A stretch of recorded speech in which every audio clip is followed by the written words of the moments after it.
Today we're going to talk about the number one thing that new entrepreneurs absolutely suck at in their businesses on today's episode. You are listening to the Champion Hustle podcast. Play to succeed in business and in life. Featuring Levi Hunsaker and Ryan Black. Hello and welcome to the Champion Hustle podcast. This is episode number 15. My name is Ryan Black. And my name is Levi Hunsaker. And today we are here to chat with you about the number one thing that new entrepreneurs screw up at when trying to get a business up and running or scale that business. And that is calendaring and time management. So important. So exactly. Make sure you don't fall prey to this big mistake in your business. And we're going to break it down. And you may think like, oh, I'm totally fine. I'm really good at that. We're going to challenge that. We're going to challenge that in today's discussion. And so keep an open mind and really honestly, self-assess. Even if you are fine, it can always be better. So the second you think, oh, I've got no improvement left to do, you might want to find something else to do because you've obviously hit the top. Yeah, exactly. So this is something that, I know you and I, Levi, we're constantly battling with this. It's not like something like once you've like reached the summit and now you never have to worry about it again. It's a constant battle. We all deal with it, but particularly those who are just getting started, new entrepreneurs, they simply don't know how to do it. And they're lost and overwhelmed.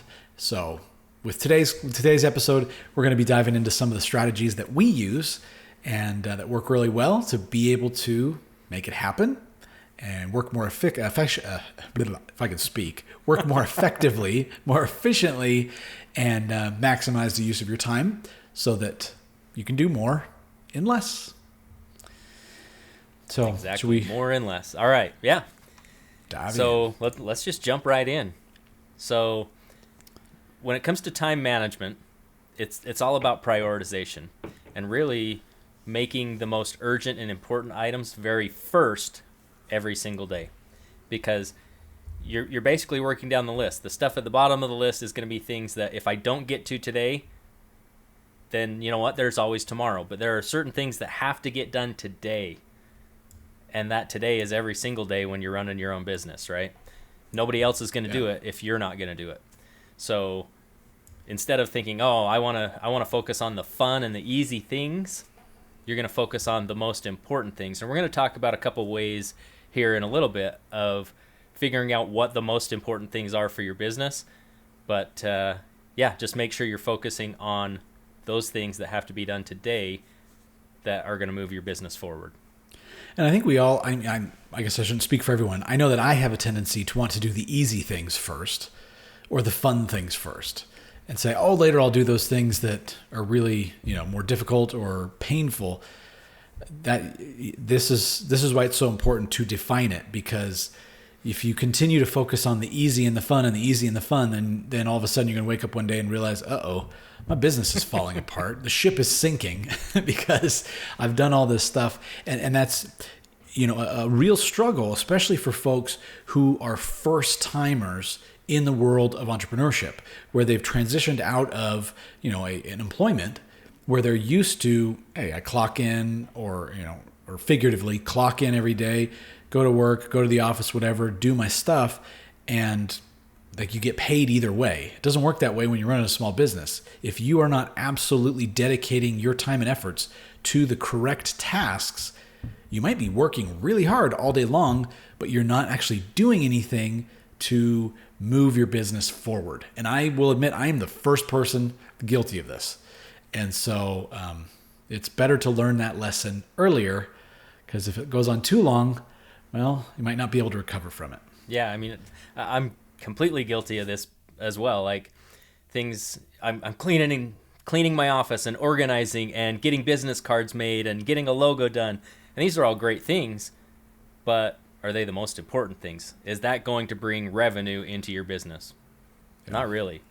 And so just make sure, especially this topic is especially important for people that are working a day job, right? So you're starting a business on the side as your side hustle, and you've got family responsibilities. You've got a job that depends on you to be at work every day, and now you're running a business too, and who knows how many other slew of things that you have on your plate.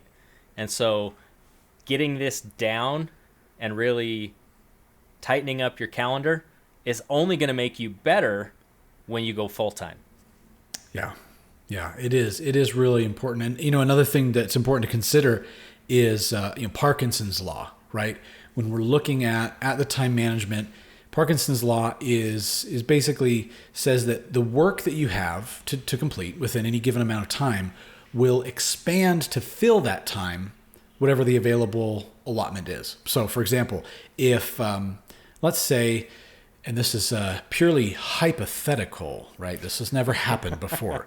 But let's say you have a person. We'll call him Ryan, just random name. Let's say his spouse asked him to do the dishes, and she's gone all day and is going to be arriving home at 5 p.m. And he procrastinates and doesn't do the dishes. Come 4:45, he realizes, my wife's going to be home in 15 minutes. So he'll be able to complete those dishes within 15 minutes. Now, if he would have done it earlier in the day, it may have taken a half hour to do that instead of 15 minutes, right? We can either, when we're under a time crunch, we can speed up and fit stuff into the allotted time and get it done. But on the flip side as well, if we have way too much time that's available and there's not a sense of urgency in what we're doing, then what you're doing can stretch out and be much, much longer than it actually needs to be. So it will expand or contract to fit the time.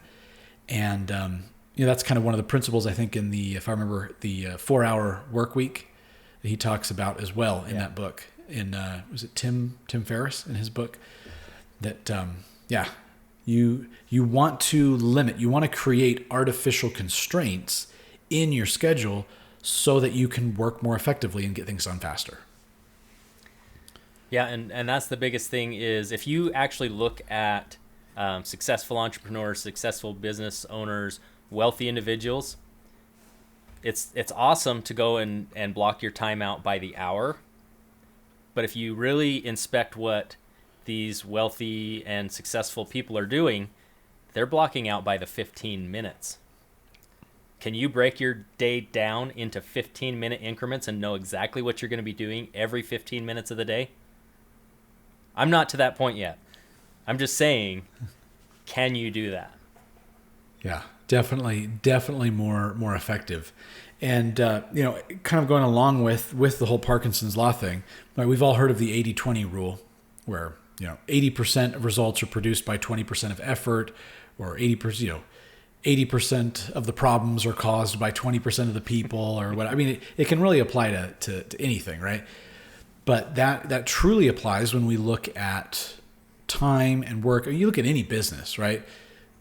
The majority, 80% of the revenue produced in the company is generated by 20% of the workforce, or 80% of what is done during a day is accomplished in 20% of the time. And so it really ties in if we can focus on contracting and filling the time, making the time shorter, we're really wasting most of our time during the day. So why not be doing something else? Something we enjoy or something productive, rather than wasting it in unnecessary, irrelevant, and simply non-productive tasks. And that's what we're going to break down in today's episode. Yeah, and one of those things you said about setting an artificial time limit or an artificial deadline. Now, is it really artificial? If you set that deadline for yourself or that time limit for yourself, it's now a reality. As soon as you actually go and do that, put your timer on and get started, that's a reality. It's not artificial anymore.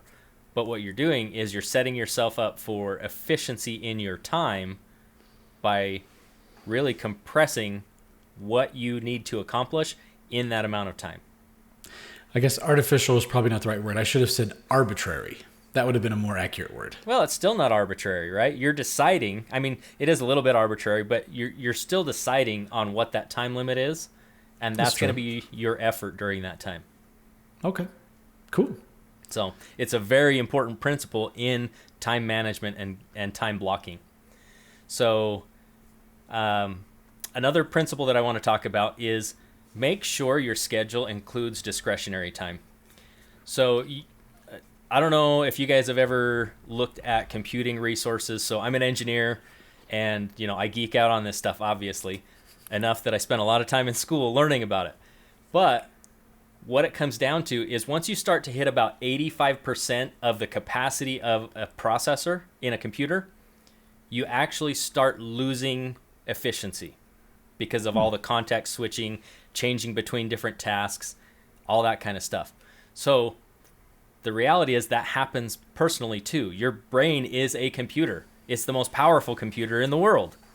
And if you can take that and keep it under that 85% capacity, you're not going to be losing time switching out between tasks all the time. And that's a lot of what time blocking is actually going to help you do as well. So you're not actually transitioning between tasks. You're going to be focused for a certain amount of time, and then you're going to go on to the next task, right? You're going to cut it off and say, okay, I'll come back to that tomorrow if I didn't get everything done. But it's a cutoff. There's a hard cutoff. Now, with computing, once you start getting above that, your resources, everything drives down. That happens for you personally. So you need to think about it, schedule in about 15% of your day that is just discretionary time. Cool. Yeah, I didn't know that about processors. That makes sense. That's cool. So, well, and it reminded me, when you're talking about that, maybe remind of, Stephen R. Covey, Sharpening the Saw, right? Yep. And that's probably a similar concept of dedicating that time to yourself, because sometimes we think, I can keep going, and you just end up driving yourself down into the ground and getting yourself into a really bad situation where you're just burned out, and your performance then tanks at that point. Yeah, you've got to take a break. Like, stand up, take a walk, get a drink, clear your head, and then come back to things. Yeah. Awesome. Well, and everybody is in a little bit of different business, right? And some people are online businesses, some people are brick and mortar, products, services. Some people have large teams, some people it's a one-man band or one-woman band. But one thing that is for sure is that all businesses are going to have some type of need to schedule different, appointments or meetings or, conversations, be it with customers or vendors or partners, whatever. And so it's important, obviously, to have some type of a tool that you can use to schedule appointments and make sure that you're, sticking to what you've planned and coordinating correctly. Now, a calendar nowadays, I guess some people still use printed calendars, but right, Google Calendar or iCal are, I think, what most people are using nowadays. Very easy. You can send invitations to other people so that you're in communication, and that's it'll ping your phone or ping your watch or whatever. That I think nowadays everyone's on board with that. Like, use an electronic calendar. And if you're not, use your paper calendar. That's fine too. Figure out what tool works best for you, because if it doesn't work for you, you're not going to do it. Now, personally, I prefer the digital calendar because I've always got my phone with me. There are computers everywhere. I can always jump on somewhere and check a calendar if it's digital. But this is where everything goes into. Every event, every activity that I'm going to do, I'm going to put that in my calendar. And then you mentioned meetings, right? Right. But guess what? Even time that you say, you know what, I'm going to spend this time developing a new ad campaign, or I'm going to spend this time returning calls or following up with customers or clients, right? That is a meeting. It's a meeting with yourself. You're setting an appointment for you to do a specific thing. Right. So you're just having a meeting of your own mind. Yeah. Well, and we are going to, and I'm glad you brought that up, because I know we're going to dive into that a little bit more when we go into time blocking and some of the different kind of systems that you can use for time blocking. That's really important. But what about when, you're not talking to yourself? What about when you have, whether it be customers or team members or, other people who maybe they need to book a quick call with you, a 15-minute call or a 1 hour long session, whatever it is. Every business is a little bit different, right? But that's one of the big benefits in using the digital electronic calendars or online calendars, is because then you have access to all those tools. So especially if you're dealing with a large organization, a lot of people, there's different services. I'm sure you're familiar with them, Levi. You probably use one yourself, like Calendly, Acuity. You can book me. I mean, there's a bunch of different ones.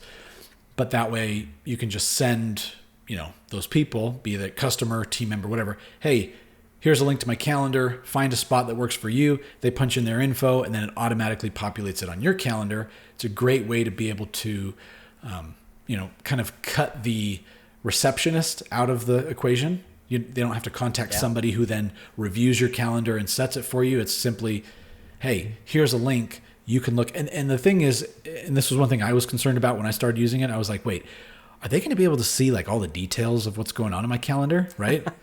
No, seriously. I was like, I don't want them to know. I don't want random people to see and all they can see is whether you're available or busy. Right. So it's, if you're available, then there's the time slots and they can click on it and they punch in what they want to do and hit send. And that's that. It's really easy to use. You don't lose any privacy.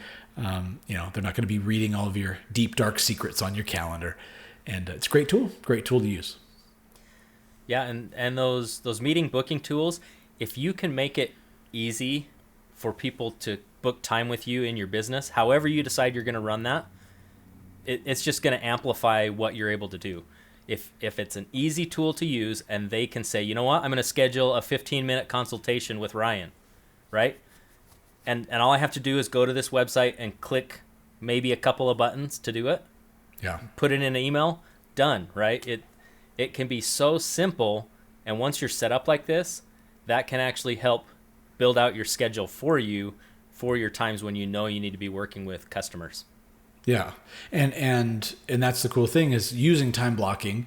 If you're saying, okay, every day from 2 to 3 p.m., that's my time window when I'm open for consultation calls or for whatever it is that you're doing, that's the time you have, right? And so you always know, and then you just wake up in the morning and look on your calendar and say, oh, this is how many appointments I have for today. Cool. And then, then you do it. And then what do you do if you don't have appointments during that time? Well, then you're going to want to be focused on tier 2 tasks, which we're going to talk about in a minute. Exactly.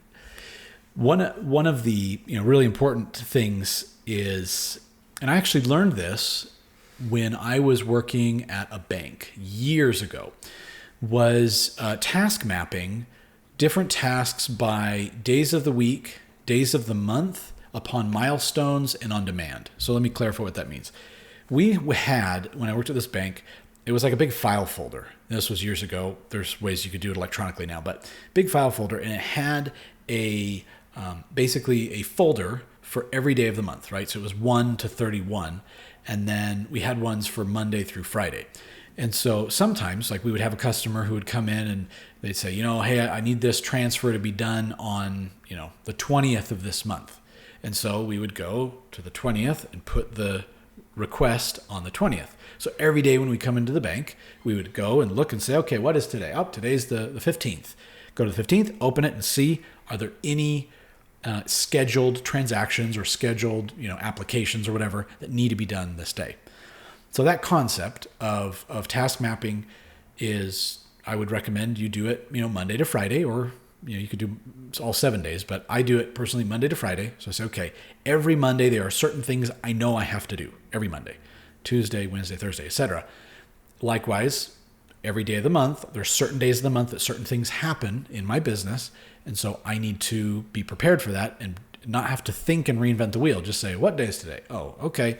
And there we go. That's my task for today. So calendar day, day of the week. Of course, there are certain tasks that are once certain milestones are met, right? Maybe you've had an initial consultation with a customer.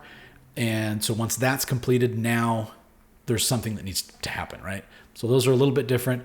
And then there's on-demand things, right? You get a customer that walks in the door to your to your donut shop.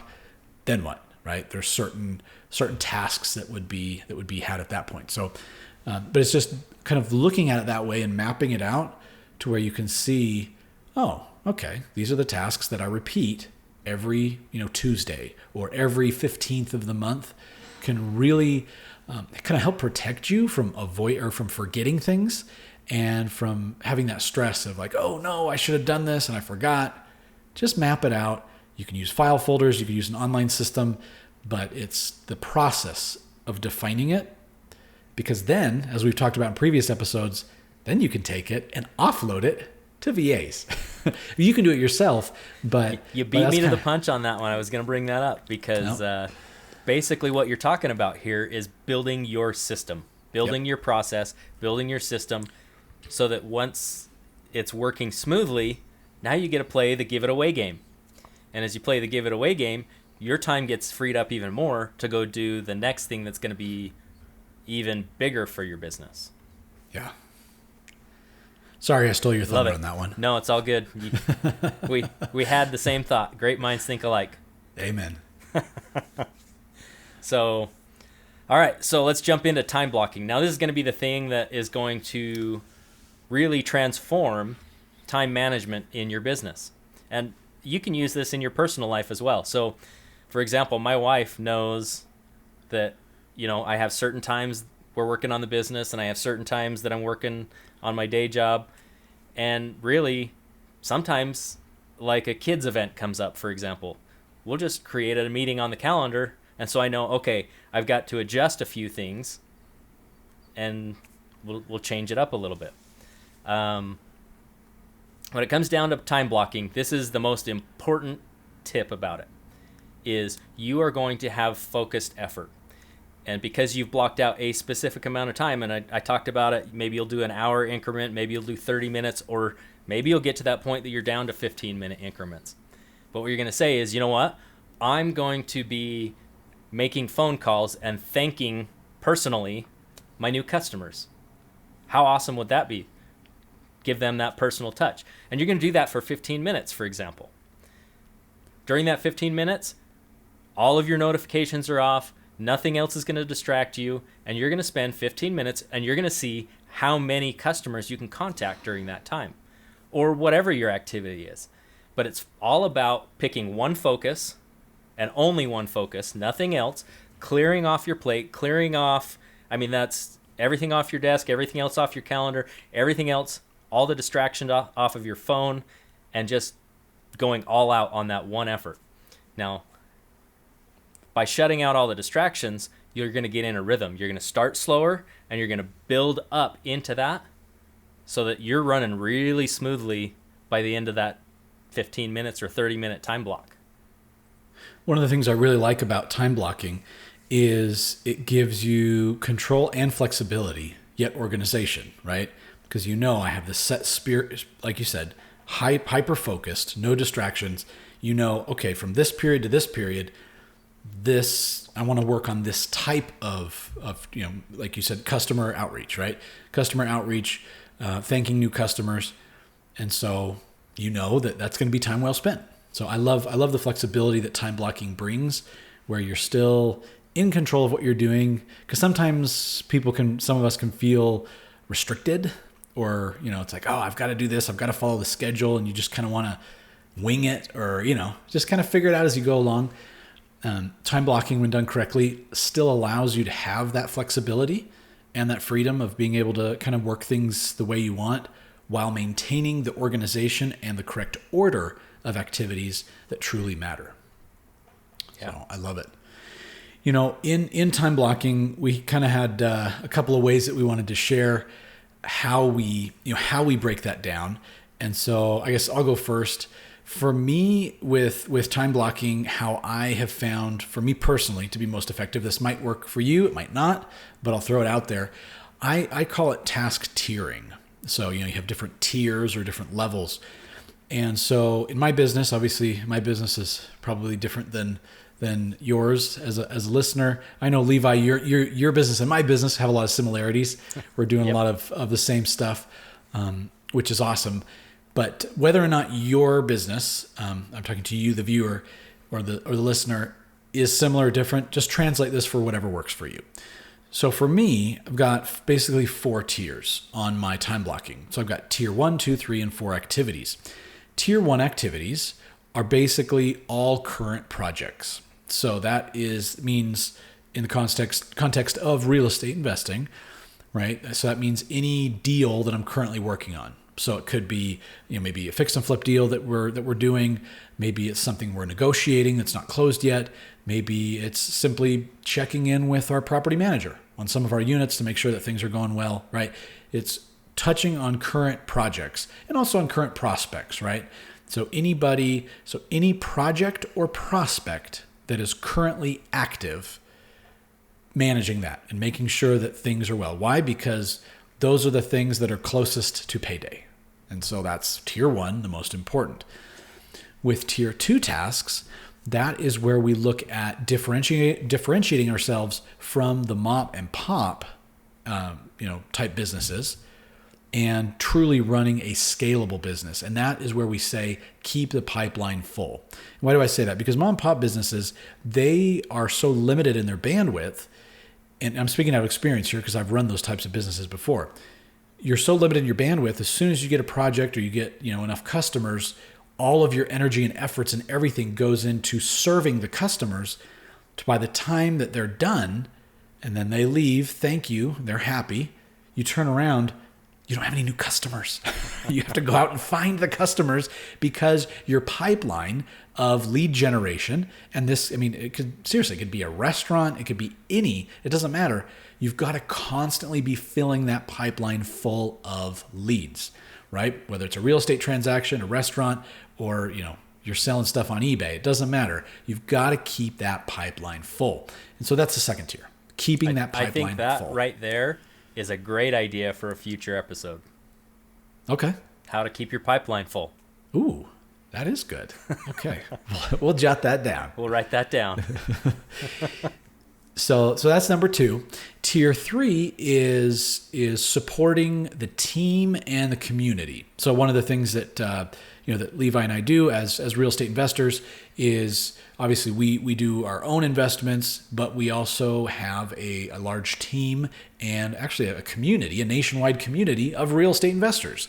And so we support them, we train them, we coach them, and so ensuring that we are supporting them in any questions they have or any support that they need. That's tier 3. It's important, but it's tier 3. Why is it tier 3 instead of tier 1? Well, because if tier 1 doesn't get done, then my business disappears and there ain't going to be a tier 3.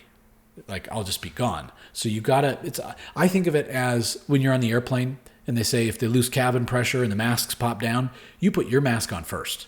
And then you help others around you. Because if you're unconscious, you can't help anybody, right? And so current projects is tier 1, keeping the pipeline full is tier 2, and then all of the support and for the team, for the community, for others is out there, tier 3. Still very valuable, very important, but it does come after ensuring that you're still able to function as a business. And then tier 4 is really more of that long-term stuff, long-term planning, looking at developing resources, tools, systems, kind of being the visionary and saying, okay, what's next? What can we expand into? It's important in order to ensure that the business is going to grow over time and evolve and really fulfill its true potential. But that is a 4th tier priority. So anyways, that is me. That's how I break it down using my task tiering. So you could take that and kind of translate it or mold it into your business model if you like. And if you're like, you know what, that doesn't make any sense to me, then I know Levi. Well, guess what? I've got another one for you. He's got another way. This is the way that I look at tasks when I start prioritizing tasks in my business. So it's similar, but maybe a little bit different way of thinking about it. So for me, I look at it and I say, okay, my A-level tasks, these are the things that are the most important tasks in my business. This is what I call the money-making activities. What is going to bring money into the door? That is the cash flow is the lifeblood of every business. And if you're not bringing cash flow through the door, well, you need to take a step back and figure out how to make that happen very first. So that is my A-level priority. If it's not bringing cash flow, that is not my A level. My B level is supporting activities. So maybe that is the preparation for the next stages, but it's not directly related to money-making activities today or this week, but it's maybe a month or 2 or 6 months out down the road. That's the long-term planning kind of stuff that Ryan is talking about. Supporting activities that are going to lead into money-making activities, but they aren't that today. And then the last one is administrative. See, this is where most people get stuck, is they start doing all the administrative stuff first, thinking that that's what's going to be the most important in their business, to look polished and professional. If you add value in someone's life, regardless of whether it's completely polished or not, money is just simply a receipt for a value exchange. So focus on adding the value first, those money-making activities, then go into supporting tasks, then the administrative. And just work at it every day and move the needle forward. So the last thing I want to say is, you've learned all this stuff. Great, what do you do now? Well, it doesn't do you one bit of good unless you go do it. Yeah, don't get stuck in analysis paralysis. Try it out, create it, see what works, make adjustments, tweak it, change a little bit something here, something there, until you can get the results that you're looking for. If you plan to fail, if you fail to plan, you plan to fail, right? Yep. And so just create something. Give it a shot. Try it for a week. If it totally bombs, great. Now you know what doesn't work. We're really good at that. We're really good at figuring out what doesn't work. And then, just keep tweaking it until you find something that works for you. The important thing, I guess the biggest takeaways that we would have for you today is that prioritization, the time blocking, and creating a system that truly works for you so that you can maximize the use of your time, accomplish more in less time, and ensure that the activities that you're doing are the correct activities to not only ensure the longevity of your business, but to help it flourish and help it to grow. Yeah, and just remember, it's not going to be perfect. No system is perfect. Ryan's system doesn't work perfectly for me. My system doesn't work perfectly for Ryan. Neither of our systems are going to work perfectly for you. And that's why we go into that, put it into practice, make small changes one at a time until you start getting closer and closer to something that actually works for you. Because like I mentioned before, if it doesn't work for you, you're going to throw it away. And then you're back right where you started from. So I just encourage you guys to get into this. Find something that works for you, take some of these tips and tricks, and then go make it work for you. Because only you can do it. We can't do it for you. It's all on you. The pressure's on. Well, awesome. Thanks, Levi. This has been a great discussion today. Hopefully it's been beneficial for you guys. We really appreciate your support, and we've been enjoying doing this podcast and growing it, and it's fun to look at the analytics, right, and see kind of where people are located as new subscribers pop up. We invite you to, if you're not already subscribed, we invite you to subscribe to the program. If you go to championhustle.com, we've got all the links there. We're on pretty much all of the directories, so you can subscribe using the platform of your choice. We of course have the video versions on Facebook as well as YouTube. If you want to look at our ugly mugs while we're talking, then you're welcome to do that as well. Oh, and what's new?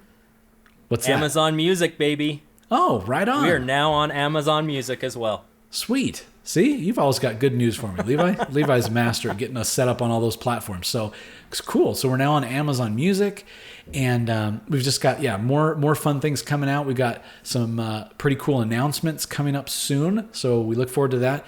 We just invite you, hey, if you're getting value out of the content that we're producing, just let a friend know about it, so that somebody else who's entrepreneurial minded, so that they can benefit as well. We really appreciate the support, and if you want to connect with us personally, we of course have the Champion Hustle Facebook group where you're available to connect with us, or you can just go to our website and find out more information about us. So, yeah.